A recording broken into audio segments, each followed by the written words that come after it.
NEET PYQs के series में ये सेकंड वीडियो है और सेकंड क्वेश्चन है यहाँ पे हमारा।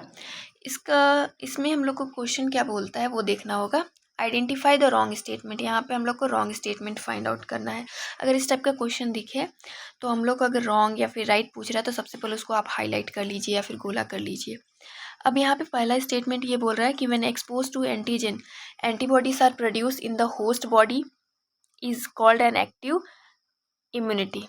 बिल्कुल ये सही है, करेक्ट है। फिर इसके बाद आता है active immunity is quick and give full response, ये यहाँ पे ग्लिच है। फिर इसके बाद एक और हमारा जो स्टेटमेंट है वो क्या बोल रहा है, when readymade antibodies are directly given it is called passive immunity. हाँ, रेडीमेड एंटीबॉडीज देते हैं तो वो पैसिव इम्यूनिटी का एग्जांपल है। फिर इसके बाद लास्ट ऑप्शन हमारा जो है foetus receive some antibodies from mother it is an example of passive immunity. Again ये पैसिव इम्यूनिटी का एग्जांपल है। अब अगर यहाँ पे हम लोग 1 by 1 स्टेटमेंट्स को देखें तो सबसे पहले हम लोग डी वाले एक स्टेटमेंट को देखते हैं। Foetus receive some antibodies from mother is an example of passive immunity. बिल्कुल सही है, क्योंकि क्या होता है, बच्चा जो है वो एंटीबॉडीज़ खुद नहीं बना रहा है, बल्कि माँ के शरीर से पहले से बनी एंटीबॉडीज़ जो माँ के बॉडी में बनी हुई रहती है एंटीबॉडीज़, वो उसके प्लेसेंटा के थ्रू या फिर कोलेस्ट्रॉम के थ्रू बेबी में ट्रांसफ़र हो जाता है। ठीक है, तो ये रेडीमेड हो गया। अगर देखा जाए तो ये एक तरीके का रेडीमेड एंटीबॉडीज़ है जो मदर से फीटस में ट्रांसफ़र हो रहा है। फिर इसके बाद यहाँ पे दूसरा ऑप्शन हम लोग अगर देखें तो ये when expose to antigen living और dead antibodies are produce in the host body is called active immunity. Actually में क्या हो रहा है, क्योंकि हमारे शरीर में एंटीजन अगर आ रहा है, ठीक है, वो इन्फेक्शन के फॉर्म में हो सकता है, यहाँ पे अगर देखा जाए इन्फेक्शन के फॉर्म में हो सकता है, या फिर वैक्सीन के फॉर्म में भी हो सकता है। और अगर बॉडी में एंटर कर रहा है तो यहाँ पे हमारा इम्यून सिस्टम खुद एंटीबॉडीज बनाने लगता है और इन एंटीजन को मारने लगेगा यहाँ पे। फिर इसके बाद आता है यहाँ पे हमारा एक और ऑप्शन जिसको हम लोग बोल रहे हैं, बी वाला ऑप्शन देखते हैं, active immunity is quick and give full response. ये तो ऑप्शन गलत है। अगर देखा जाए, जब आप खुद एंटीबॉडीज़ बनाते हो या फिर हमारी बॉडी खुद एंटीबॉडीज़ बनाती है तो ये प्रोसेस जो होता है वो टाइम टेकिंग प्रोसेस होता है। बॉडी को एंटीजन सबसे पहले पहचानना होता है, फिर इसके बाद बी सेल को एक्टिवेट कराना होता है, और जब बी सेल एक्टिवेट होता है तब जाके एंटीबॉडीज़ बनती है।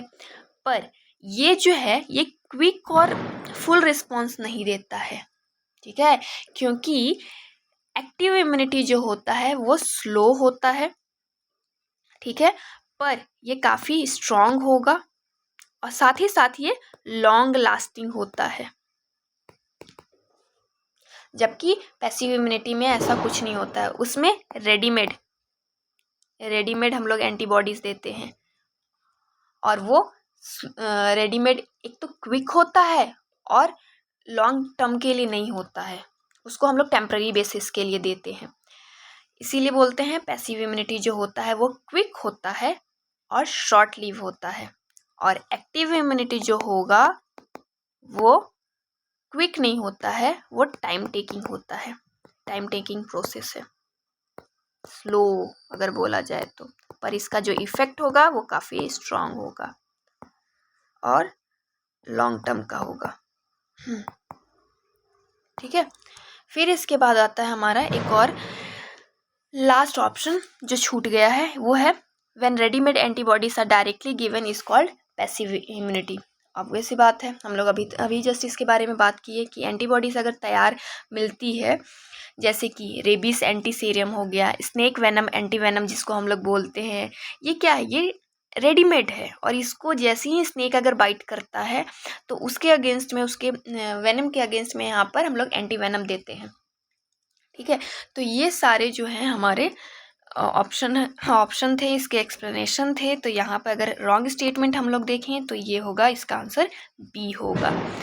तो यहाँ से हम लोग को बोल सकते हैं कि पैसिव इम्यूनिटी और एक्टिव इम्यूनिटी में क्या डिफरेंस है।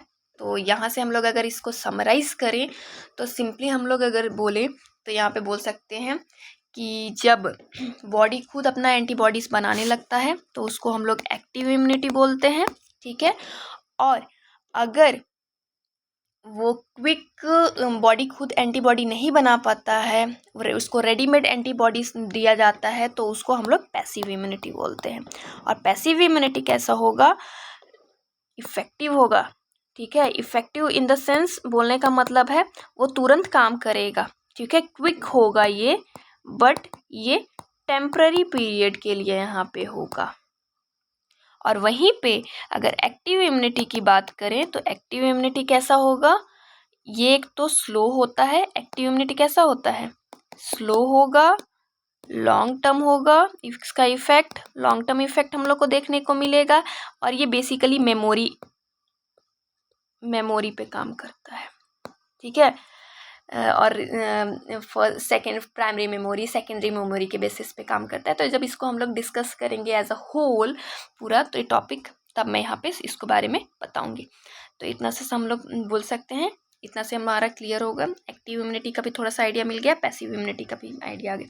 मैं प्रॉपरली पूरा नहीं बता रही हूँ क्योंकि हम लोग भी क्वेश्चन सॉल्व कर रहे हैं। अगर टॉपिक समझाने लगे तो बहुत टाइम लग जाएगा। इतना ही समझाने में मेरे को 6 मिनट के अप्रॉक्स टाइम लग गया। तो इट्स बेटर कि शॉर्ट रखें। Thank you.